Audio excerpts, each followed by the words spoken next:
guys. So I'm in the Sanja area or Sangenjaya area of Tokyo. Look at it, it's awesome.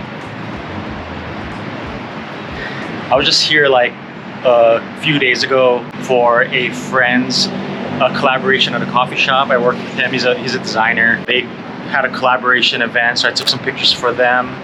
But I'm back because I have an outing with a couple friends tonight. So just got some time to kill. Thought I'd take some time to walk around and talk with you guys because I haven't really done so much recently. If you've noticed, I've been in Tokyo for a while now, and you're probably like, didn't you move to Hawaii? And yeah, I did.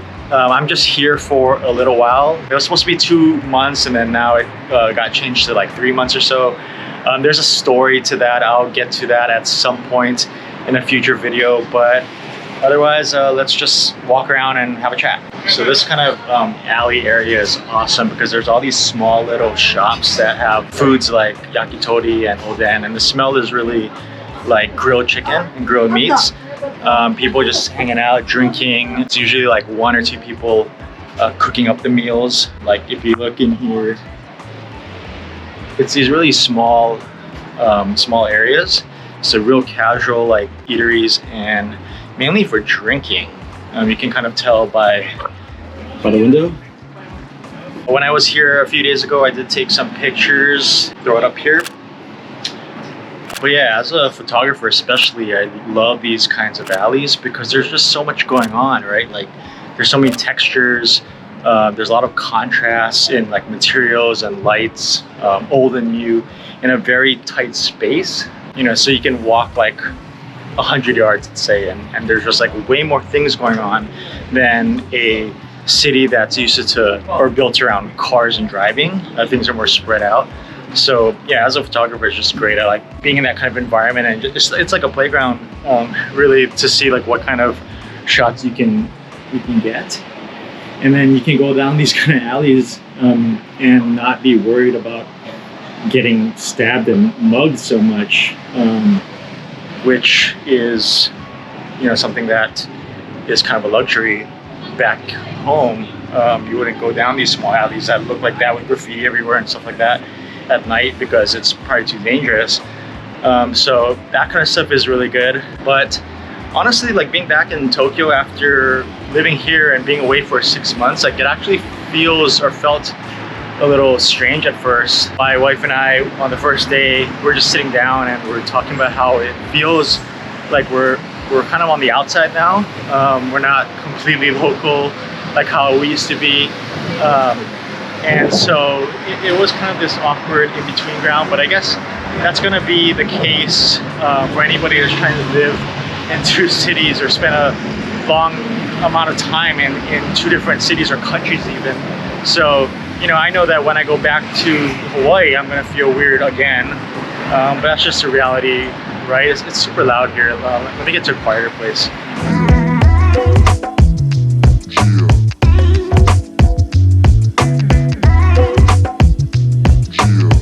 Let me just pull over really quickly, get out of the way. I made a list of things that I was noticing since coming back to Tokyo that caught my attention.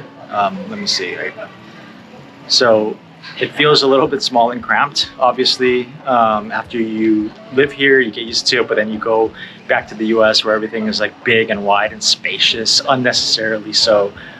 It does feel a little cramped coming back, especially the trains. The subways and the trains are already a little bit smaller than other cities like Hong Kong or Seoul or Beijing.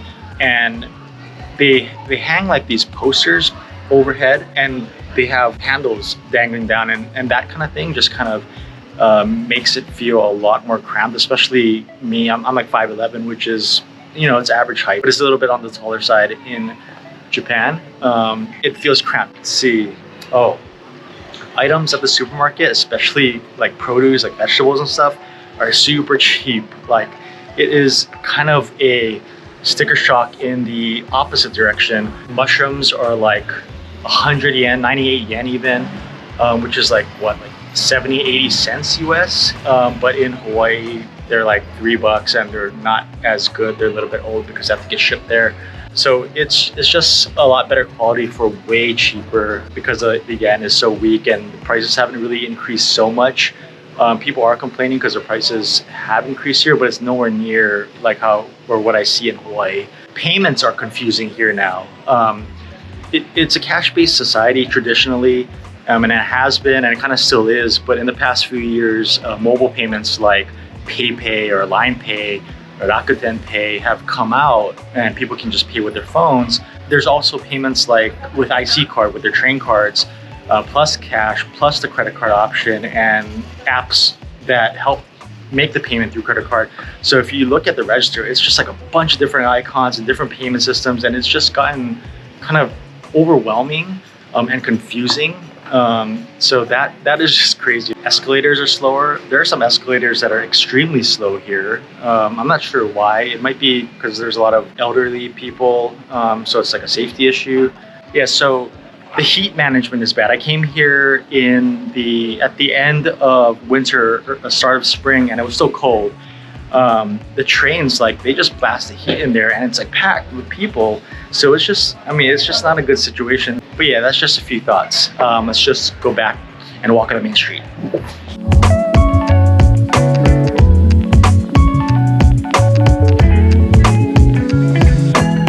But yeah, so far, I haven't really had a lot of vacation. It's just been really crazy. If you saw my last video I made, we did go to a super nice ryokan. Go check that out if you haven't seen it. But other than that, I haven't had so much time to just hang out in Tokyo. March and April are super busy times of year because it's the end and the start of the fiscal year. So if you don't know, I work in marketing. I help companies market from overseas to people in Japan and vice versa. So if you're marketing to Japan or marketing out of Japan, that's kind of where I work. And so there's a lot of proposals that need to be done. There's a lot of closing up certain accounts and projects that we've been working on, setting up for the next one. So it's been a bit nuts, to say the least. I haven't gone to like a lot of places that I wanted to go. And in the process, because I work at an agency, there's both wins, but there's also losses. So I did take some L's, unfortunately. One of them really unfortunate because we actually pitched them first in 2019, but then COVID happened. So, everything needs to be adjusted, and that it didn't go through, but we were invited to pitch again because they liked our first pitch, worked really hard on it, spent a lot of time and energy into it. And it was pretty good, but we ended up not getting it. So that was a good L. It was a pretty big German company. So I thought it would be pretty exciting, but got to move on. But in better news, I am going to be on a new Tokyo government account. So it's a lot bigger than the other account that I'm on, and I get to be on that one as well. So it's exciting. So not all bad news. Yeah, we'll just see how it goes. I guess that's it. It's about 7:30, so I gotta head in. I think it's that place right there. But yeah, thanks for coming with me around Sancha just to talk and catch up, have a chat, fill you in on what I've been up to. Let me know if you like this kind of video. It's kind of weird for me to hold this camera out and talk as I go around, but yeah, I'll see you in the next one.